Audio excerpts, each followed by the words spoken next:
સાબરકાંઠાના પ્રાંતિજમાં ઓછા વરસાદથી ડાંગરના પાકને પૂરતું પાણી મળતું નથી। વરસાદી પાણીની ઘટ પૂરી કરવા ખેડૂતો હવે સિંચાઈ પર નિર્ભર બન્યા છે। પાણીની ખેંચથી પાકની ગુણવત્તા અને ઉત્પાદનમાં ઘટાડાની ભીતિ છે। ખેડૂતો આર્થિક નુકસાનની ચિંતામાં છે, જ્યારે ખેતીવાડી વિભાગના આંકડા મુજબ જિલ્લામાં 70% વરસાદ નોંધાયો હોવાનો દાવો છે। ખેતરોમાં પાણીની અછત અને સરકારી આંકડા વચ્ચે વિરોધાભાસ જોવા મળ્યો। ખેડૂતોની માંગ છે કે તંત્ર વાસ્તવિક સ્થિતિને ધ્યાને લઈ તાત્કાલિક યોગ્ય વ્યવસ્થા કરે।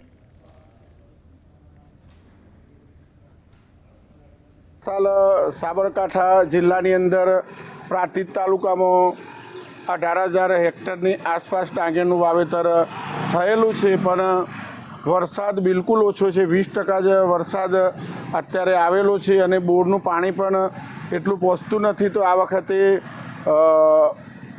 ઉત્પાદન ઘટવાની બહુ આશા છે, એવું કે ખરાબ ઉત્પાદન આવશે। આ વખત ડાંગરનું ઉત્પાદન ખૂબ ઘટે એવી અત્યારે આશંકા છે।